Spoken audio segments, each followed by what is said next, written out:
Good morning. எல்லாருக்கும் இனிய காலை வணக்கம். Happy palm Sunday. இனிய குருத்தோலை தின வாழ்த்துக்கள். இன்னைக்கு நம்ம பேச போகிற முக்கியமான ஒரு விஷயம் என்னென்னா, நிறைய பேரோட வாழ்க்கையில் வந்து சில உறவுகள், அதாவது சில ரிலேஷன்ஷிப்பாக இருக்கட்டும், சில ஏதோ சம்திங் ஒரு ஃப்ரெண்ட்ஷிப்பாக இருக்கட்டும், ஏதாவது இருக்கட்டும், அந்த விஷயத்தை வந்து விடவும் முடியாமல், அது என்ன சொல்கிறது, அவங்க கூட வாழவும் முடியாமல் ஒரு மாதிரி ஒரு சார்ட் ஆஃப் பீப்புள் இருக்காங்க இல்லையா. நம்ம லைவில் கூட வந்து நிறைய பேர் இது மாதிரி விஷயங்களை கேட்பாங்க. விலகணும் போல இருக்குது, ஆனால் விலக முடியல. இருக்கணும், ஆனால் அவங்க கூட சந்தோஷமாக இருக்க முடியல. ஒரு மாதிரி ஒரு பெயின்ஃபுல்லான ஒரு லைஃப். இது வந்து மேலுக்கு ஆர் ஃபீமேலுன்னு இல்லை, 2 பேருக்குமே இருக்குது இல்லையா. இன்றைக்கி நிறைய பேரோட லைஃப்பில் அதுதான் நடந்துட்டுருக்கு. நீங்கள் ஸ்ட்ராங்காக இருக்க ட்ரை பண்ணுறீங்க, பட் ஏதோ ஒரு விஷயத்தில் நம்ம ஒரு மாதிரி அப்செட் ஆகி நைட் ஆகும்போது சைலண்டான டைமில் நம்ம உடைஞ்சு போயிடுறோம் இல்லையா. வாட்ஸ்அப் ஓப்பன் பண்ணி பார்க்குறோம், சாட் ஓப்பன் பண்ணி பார்க்குறோம், ஏதாவது டெக்ஸ்ட் பண்ணலாமா, இல்லை இந்த ரிலேஷன்ஷிப் வேண்டாமா அப்படின்னு ஒரு மைண்டில் வந்து ஒரு டைலமாலே இருப்போம் இல்லையா. அந்த ஒரு உறவுக்காக, அந்த யாரோ இருக்கட்டும், அந்த ஒரு பர்சனுக்காக உங்களுடைய என்ன சொல்கிறீங்க, மனசு ஃபுல்லாக படபடன்னு அடிச்சுக்கிட்டு உங்களுடைய முழு கான்சன்ட்ரேஷனும் அண்ட் உங்களுடைய முழு மூடு என்ன பண்ணுதுன்னா அவங்களே டிபெண்ட் ஆகிட்டு இருக்கு இல்லையா.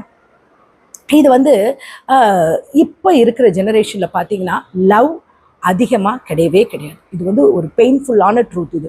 பட் ஆனால் அட்டாச்மெண்ட் அதிகமாக இருக்குது. கம்யூனிகேஷன் குறைஞ்சிருச்சு, ஆனால் கன்ஃபியூஷன் அதிகமாகிடுச்சு. என்ன சொல்கிறது, லாஸ்ட்டு சீன், அப்புறம் ஆன்லைன் டைப்பிங், இதுதான் வந்து ஒரு உறவுகளையும் ஒரு எமோஷனையும் வந்து நிர்ணயிக்குது இல்லையா. டிசைட் பண்ணுறது இந்த விஷயங்கள் எல்லாம் தான், சரிங்களா. அப்புறம் என்ன சொல்கிறதுனா, இப்போ இன்ஸ்டாகிராமில் போடுறோம், நல்லா சூப்பராக ஹாப்பியாக ஸ்டோரிஸ் போடுறோம், ஆனால் ரியல் லைஃப்பில் சைலண்டான பெயின் இல்லையா. வெளியே சொல்ல முடியாது. எல்லாருக்கும் நம்ம வந்து ஐம் ஓகே, நான் பர்ஃபெக்ட், ஆல்ரைட் அப்படின்னு நம்ம சொல்கிறோம், ஆனால் உள்ளுக்குள்ளே நம்ம சந்தோஷமாக இருக்குமா. கேர்ள்ஸ் என்ன பண்ணுறாங்கன்னா, எப்போவுமே ஓவர் திங்க் பண்ணுவாங்க. மோஸ்ட் ஆஃப் த ஃபீமேலுக்கு வந்து அந்த ஓவர் திங்கிங் இருக்குது. பட் ஸ்மால் சேஞ்சஸ் கூட ஈஸியாக அவங்க கிளியராக கண்டுபிடிச்சிட்டு அதை ஃபீல் பண்ண ஆரம்பிச்சிடுவாங்க. பட் மேல், அதாவது பாய்ஸ் எல்லாம் பார்த்தீங்கன்னா அவங்க வந்துட்டு வெளியில் ரொம்ப ஸ்ட்ராங்காக இருக்கிற மாதிரி காட்டுவாங்க. பட் உள்ளுக்குள்ளே அவங்க பெயின், அவங்களுடைய எமோஷன் எல்லாத்தையும் சப்ரஸ் பண்ணிவிட்டு அவங்க அந்த பெயின்ஃபுல்லான லைஃப்பை க்ராஸ் பண்ணுவாங்க. பட் 2 பேர்கிட்டே இருக்கிற பெயின் வந்து சேம் தான். ஒருத்தர்கிட்ட ஒருத்தர் மெசேஜ் வரலன்னா ஹர்ட் வரும். ஒரு வேர்டு வந்து கிடைச்சா கூட உடனே ஹாப்பி ஆயிடுறாங்க, நடந்த எல்லா விஷயத்தையும் மறந்துடுறாங்க. அந்த சேம் பர்சன் வந்து ஹீலும் பண்ணுறாங்க, அந்த சேம் பர்சன் சம்டைம்ஸ் ஹர்ட்டும் பண்ணுறாங்க இல்லையா. உண்மை என்ன, நீங்கள் அந்த பர்சனை ஆர் அந்த ஒரு உறவை வந்துட்டு மிஸ் பண்ணலை. நீங்கள் அவங்களுடைய வேர்ஷன் ஆஃப் யூ என்ன சொல்லுவாங்க, அந்த அந்த ஒரு அந்த ஒரு யூவை வந்து நம்ம மிஸ் பண்ணுறோம் இல்லையா. அந்த உறவு கூட நம்ம இருந்தப்போ ஹாப்பியாக இருந்தோமா, ஆமாம், ஆனால் இப்போ அந்த ஃபீல் கிடைக்கல. ஸோ அதனால அந்த உறவை வந்து நம்ம பிடிச்சிக்கிட்டே இருக்கிறோம் இல்லையா. இது வந்து ஒரு விதமான லவ்னு சொல்ல முடியாது, இது ஒரு வகையான கம்ஃபர்ட்டான ஒரு ஜோன், ஒரு அடிக்ஷன்னு சொல்லலாம். இப்போ சொசைட்டி என்ன பண்ணுறாங்க தெரியுமா, ஒரு டாக்ஸிக்காக இருக்கிற ரிலேஷன்ஷிப்பை தான் நார்மல்னு சொல்ல ஆரம்பிச்சிட்டாங்க. ஏன்னா அட்வான்ஸ் இல்லையா, சயின்ஸ், எஜுகேஷன் எல்லாமே. ஃபைட்டுனா ஐயோ ஃபைட் இருந்தால் தாங்க உங்கள் லவ் ஸ்ட்ராங்காக இருக்கும் அப்படின்னு சொல்ல ஆரம்பிச்சிட்டாங்க இல்லையா. இக்னோர் பண்ணி பாருங்களேன், அப்போ தான் உங்களுடைய ரிலேஷன்ஷிப்போட வேல்யூவோட டெப்த் அதிகமாக இருக்கும்னு சொல்ல ஆரம்பிச்சிட்டாங்க. பெயினா, ஐயோ அந்த பெயின் இருந்தால் தாங்க அதான் உண்மையான லவ் அப்படின்னு சொசைட்டி இப்போ பார்க்குற ஆங்கிள் வந்து ரொம்ப சேஞ்ச் ஆகி போயிடுச்சு. ஆக்சுவலி இதெல்லாம் வந்து ஒரு தவறான பிலீஃப். ஒன்று, ரெஸ்பெக்ட் இல்லாத இடம், லவ் இல்லாத இடம், அது ரிலேஷன்ஷிப் கிடையவே கிடையாது. அது வந்து எப்படி சொல்கிறதுனா ஒரு விதமான ஸ்லோ பாய்சன் தான், ஓகேங்களா. நீங்கள் வீக் கிடையாது, நீங்கள் டூ மச்சாக உங்களுடைய அன்பை அவங்களுக்கு கொடுத்துருக்கீங்க. அது யாருக்கு கொடுத்துருக்கீங்கன்றது தான் ஒரு கொஸ்டின் மார்க் இல்லையா. ராங் பர்சனுக்கு நம்ம கொடுத்துட்டோமா, அதனால தான் நம்ம என்ன சொல்கிறோன்னா தப்பான ஆளுக்கு கொடுத்துட்டோமோன்னு தான் திங்க் பண்ணி நம்ம ஹர்ட் பண்ணுறோம். பட் ஒரு விஷயம் நீங்கள் புரிஞ்சுக்கோங்க, நீங்கள் டிசர்வ் பண்ணுறது கன்ஃபியூஷனில் கிளாரிட்டியை தான் நீங்கள் வந்து உங்களுக்கு கிடைக்கிது, புரியுதா. இன்றைக்கி நீங்கள் இந்த சிச்சுவேஷனை நீங்கள் பார்க்கும்பொழுது இது உங்களுக்கு வந்து ஒரு பெயினாக இருக்கலாம். பட் உங்களுடைய ஃப்யூச்சரை பார்த்தீங்கன்னா உங்களுக்கு வந்து உங்கள் ஃப்யூச்சரோட ஒரு கிளாரிட்டி உங்களுக்கு கிடைக்கிது இல்லையா. ஒரு அமைதி கிடைக்கிது, ஒரு பீஸ்ஃபுல்னஸ், அது ரொம்ப முக்கியம் இல்லையா. ஒரு தவறான உறவு கூட நம்ம இருந்து கஷ்டப்படுறதை விட அது தூரமாக போனால் விலகி போகிறது ஹார்ட் தான், பட் ஆனால் ஸ்டே பண்ணுறது ரொம்ப வந்து ஒரு டேஞ்சரஸ் தானே. ஆல்ரெடி நீங்கள் டயர்ட் ஆகிட்டீங்க. உங்களுடைய சைடை வந்து எக்ஸ்பிளைன் பண்ணி உங்களுடைய ரிலேஷன்ஷிப்பை எப்படியாவது ஹோல்ட் பண்ணிக்கணும் நீங்கள் எக்ஸ்பிளைன் பண்ணியே டயர்ட் ஆகிட்டீங்க. புரிய வைக்கணும், எப்படியாவது புரிய வைக்கலாம்னு நினச்சி டயர்ட் ஆகிட்டீங்க. வெயிட் பண்ணியும் டயர்ட் ஆகிட்டீங்க. ஒருத்தருக்காக உங்களை நீங்கள் இழந்துட்டு இருக்கீங்க. உங்களுக்கு அது புரியுதா? அதுதான் லைஃபோட பிக்கெஸ்ட் லாஸ்ட், தெரியுமா?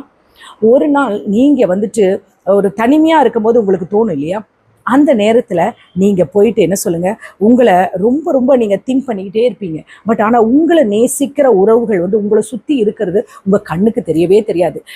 நீ எல்லாரும் தூங்கிட்டு இருப்பாங்க, ஆனால் அந்த டைம் நீங்கள் தூங்காமல் உட்காந்து ஃபோன் சைலண்டாக இருக்கும், மைண்ட் ஃபுல்லாக ஒரு சத்தம் கேட்டுகிட்டே இருக்கும் இல்லையா. ஐயோ நம்ம இப்படி ஆயிடுச்சே, நம்ம லைஃப் இப்படி ஆயிடுச்சே. அப்படி அந்த லைஃப் வந்து என்ன ஒரு குற்ற உணர்வை கொடுக்குது, நான் ஹாப்பியாக இல்லை.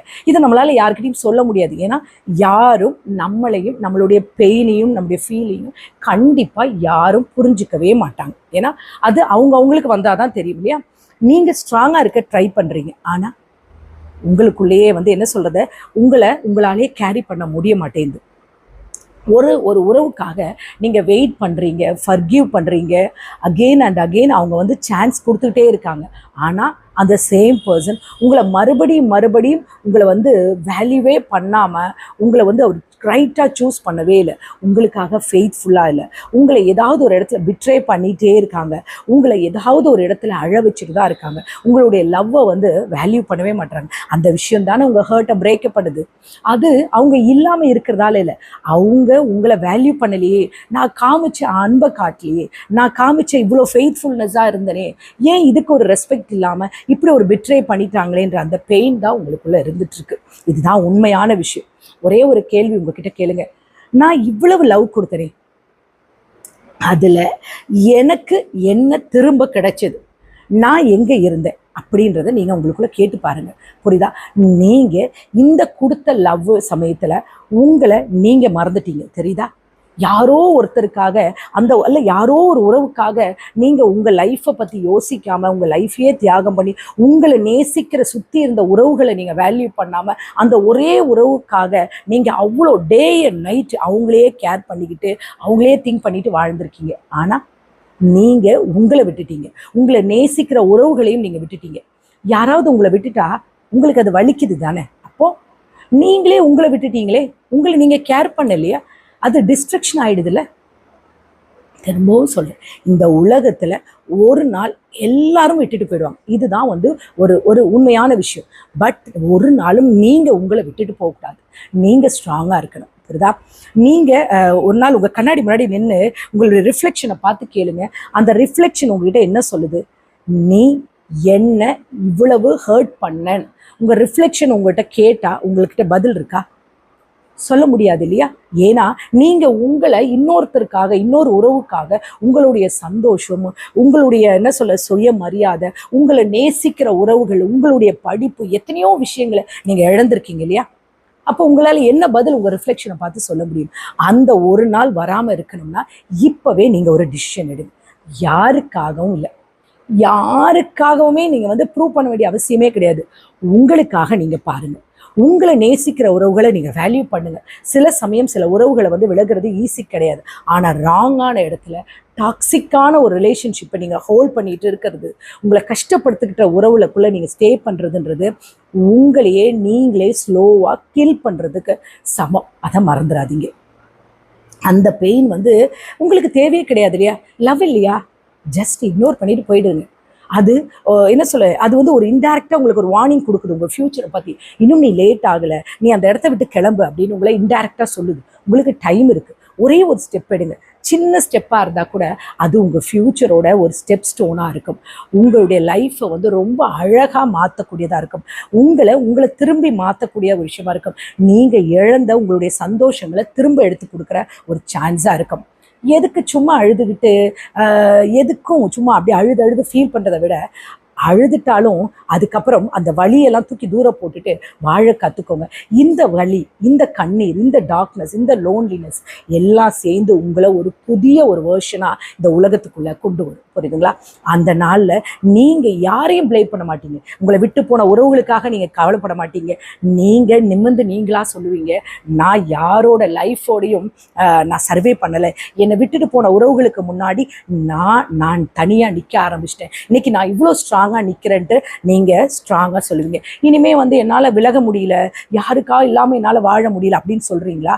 என்னால் அவங்கள விடவே முடியல, இந்த பெயின் என்னால் டாலரேட் பண்ணுறதே முடியல, எனக்கு உலகமே இருட்டாக இருக்குது, இந்த ஒருத்தரை தான் நான் நம்பிட்டு இருந்தேன் அப்படின்னு நீங்கள் சொல்கிறீங்களா?